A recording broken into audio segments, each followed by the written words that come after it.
இந்த உடம்பானாலும் சரி, இந்த கட்டடம்னாலும் சரி, எல்லாமே அணுக்கூட்டங்களால தான் ஆனது. சரி.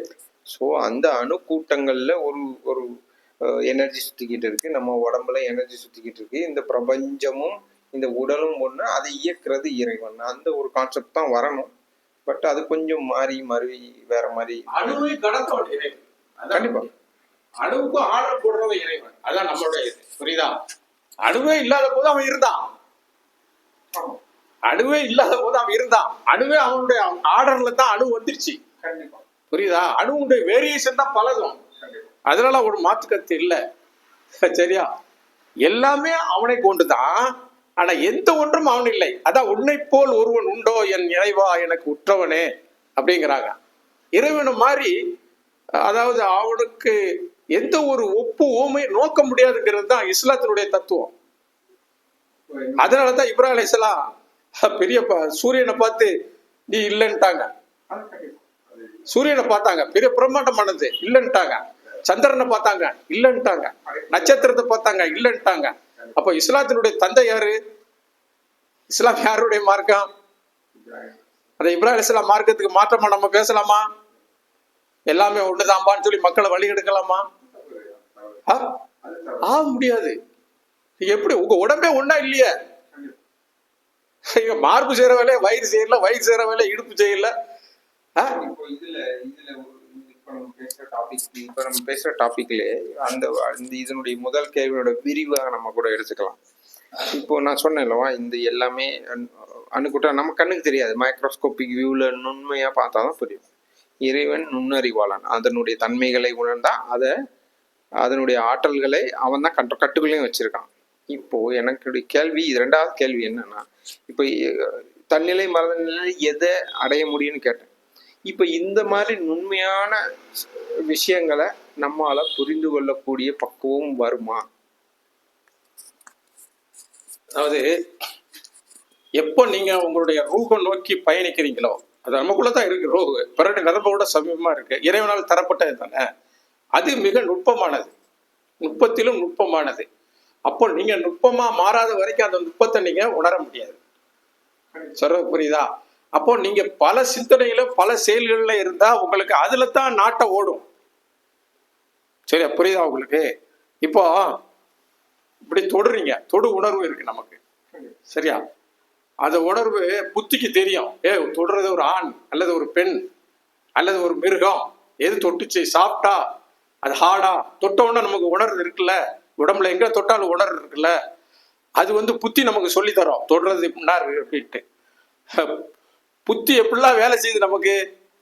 இப்படி செய்யலாமா, அப்படி செய்யலாமா, இதை எப்படி புரட்டி போடலாமா, அதை அப்படி புரட்டி போடலாமான்னு சொல்லுது இல்ல. இதுக்கு பேர் புத்தி. ஆனா நான் இது வெரைட்டியா சொன்னாலும் ஒரே விஷயம் தான். அதோட செயல்பாடுக்கு தக்கன அதுக்கு ஒரு பேரு. புரிஞ்சுக்கிடுங்க. அப்ப அந்த புத்தி மனசுக்கு தெரியும். மனசுங்கிறது நம்ம உள்ளுக்குள்ள கல்புல இருக்கு. புத்தி இந்த மாதிரிலாம் ஓடுறியா நீ, எனக்கு தெரியாது நினைச்சுக்கிட்டு. ஆனா உங்களுக்கு நிறைய திரை இருக்கு. அதான் இதான் ஞானம். இதை கடந்து போறதுக்கு தான் நான் உங்களுக்கு சொல்லி தர்றேன். இதை எப்படி கடக்கிறது அப்படிங்கறது தான் நான் உங்களுக்கு முதல் பயிற்சி தந்தது. சரியா? அப்போ தொடு உணர்வை புத்திக்கு தெரியுது.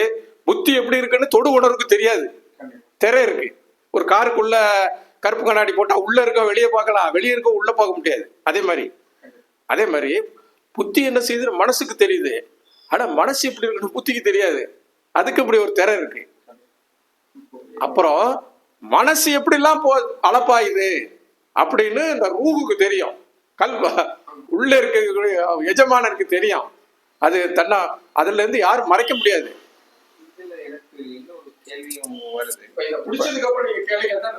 நீங்க முடிச்சிருங்க.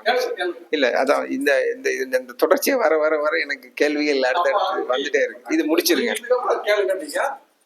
அப்போ அந்த உள்ள இருக்கிற ஒரு அம்சம் இருக்கா, அது பெரிய ராஜா மாதிரி. அது எல்லாத்துக்கும் தெரியும். ஆனா அது ஒரு பக்குவமான இடத்துல இருக்கு. அப்ப அதை கடந்து செல்றது, இந்த புலனை கடந்து, புத்தியை கடந்து, மனதையும் கடந்து நமக்குள்ள ஐக்கியம் ஆகணும் அந்த ராஜா கூட. அது சாதாரண விஷயமா? உங்களை இந்த புலன் உணர்வும் புத்தி உணர்வும் வெளியே இழுத்து போட்டுரும். மனசு சடார்னு இழுத்து பாய்ஞ்சு கீழே உங்களை தள்ளிடுறான். அவ்வளவு அலைபாயிரம் மனசு இல்லையா? மனசால தானே மனுஷன் கட்டி போடுறான். அப்போ ஒரே விஷயம்தான், அதனுடைய செயல்பாடுக்கு தகுந்த போல. ஒரு நிமிஷம், என்ன வேணும்? அப்ப அதுக்கு தகுந்தாற் போல நம்ம என்ன செய்யணும்? நமக்குள்ளே நாம என்ன செய்யணும்? பயணம் செய்ய வேண்டியிருக்கு. நமக்குள்ளே நாம பயணம் செய்ய வேண்டியிருக்கு. அப்ப புலனுடைய உணர்வை கட்டுப்படுத்தி, புத்தியுடைய உணர்வை கட்டுப்படுத்தி, மனதனுடைய உணர்வை கட்டுப்படுத்தி ஜெயிக்க முடியாது. ஃபுல்லா அதை தூங்க வைக்கலாம், அதை உறங்க வைக்கலாம். எப்படி நீங்க 25 நிமிஷத்தை உறங்க வச்சுட்டிய, 5 நிமிஷம் தான் தெரியுது. இந்த மாதிரி உறங்க வைக்கும் போதுதான் உண்மையான உணர்வு நிலை நமக்கு ஏற்படும். இப்போ அடுத்த கேள்வி, இப்போ நீங்க பதில் சொல்ல என்னோட கேள்விகள் வந்து அடுத்தடுத்த பரிணாமம் நோக்கி போயிட்டே இருக்கு. இப்போ நீங்க சொன்னீங்க ரூஹ் அப்படின்னு சொன்னீங்க. ரூஹும் உயிரும் ஒன்னாங்கிற கேள்வி இருக்கு. ஏன்னு கேட்டா, இப்போ நீங்க தூங்கும்போது பார்த்தீங்கன்னா இறைவன் வந்து அந்த ரூஹை அவங்க வெளியே அனுப்புறான். இறைவனுடைய கட்டளையின் பிரகாரம் தான் நீங்க கண்முழிக்கிறீங்கன்ற ஒரு ஹதீஸ் இருக்கு. இன்னொரு ஹதீஸ்ல பாத்தீங்கன்னா ஒரு பத்ரு போரா என்னன்னு தெரியல, கரெக்டா தெரியல, ஒரு கிணற்றுல எதிர் ஆளிகளை வந்து அவங்க கொன்னு இதுல போட்டுறாங்க. அடுத்த நாள் காலையில போய் அவங்க கிட்ட நீங்க வந்து என் பேச்ச கேட்டிருந்தீங்க, உங்களுக்கு நிலை வருமான்னு சொல்லி ரசூலுல்லாஹ் அவங்க கிட்ட பேசுறதாகவும், அதாவது அவங்க பேசுறது பக்கத்துல இருந்து சொல்றாங்க, அவங்களுடைய சகாபாக்கள் கேட்கறாங்க, அவங்களுக்கு தான் இறந்துட்டாங்களே கேக்குமா? இறைவன் மீது ஆணையாக நான் பேசுறத அவங்க கேட்டுட்டு இருப்பாங்க அப்படிங்கிற. ஆமா ஆமா. அப்போ வந்து ரூஹும் உயிரும், உயிர்னா ஒன்னா. அடுத்த கேள்வி இது ஏற்கனவே நீங்க ஆலியகர் 63 இதுக்கு நான் விளக்கம் கொடுத்துருக்கேன், நீங்க படிக்கலன்னு நினைக்கிறேன். அது என்னன்னா உடல் உயிர் ஆன்மா. உடல் உயிர் ஆன்மா. இப்போ உயிர் வந்து நம்ம கருவுல ஆரம்பிக்கும் போதே தோன்றிடும். உயிர் இருந்தாதான் வளர முடியும். இந்த செடி கொடி எல்லாத்துக்கும் உயிர் இருக்கு, ஜீவன் சொல்லுவாங்க. அது எல்லாத்துக்கும் உயிர் இருக்கு. ஆனா ஆன்மா மனிதனுக்கு மட்டும்தான் இருக்கு. இந்த ஆன்மா அழியாதது. இப்ப பாருங்க, ஒரு ஆள் இறந்து போயிட்டாரு, அவர் கண் தானம் பண்ணியிருக்காருன்னா உயிர் வந்து ஒரு குறிப்பிட்ட டைம் வரைக்கும் இருக்கும். ஆனா ஆன்மா முதல்ல போயிடும். போனதுனாலதான் அவர் இறந்துட்டாங்கிறோம். ஆனா ஒரு 15-20 நிமிஷத்துக்குள்ள கண்ணை எடுத்தா அந்த கண்ணுக்கு உயிர் இருக்கும். அப்போ ஆன்மா முதல்ல போயிட்டாலும் உயிர் ஸ்லோவா தான் போகுது. உயிருடைய இது கொஞ்சம் கொஞ்சமா தான் ஆஃப் ஆகுது. இப்ப உடல் வேற உயிர் வேற இல்ல. இன்னும் சொல்ல போறதா, உயிர் வளர்த்த ஒரு கூடுதான் இந்த உடம்பு. உயிருடைய ஒரு வளர்ச்சி. அது வெளிப்படையான உயிர் வந்து நம்ம உடம்பு. அந்தரங்கமான இது வந்து நம்ம மனசு.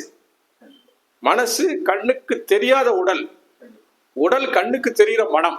இப்ப நான் என்ன பேசுறேங்கிறதே கை கால் மூஞ்சியெல்லாம் சொல்லி காட்டுது இல்ல. அப்போ என் உடம்பு வந்து கண்ணுக்கு தெரிந்த மனம், என் மனம் வந்து கண்ணுக்கு தெரியாத உடல்.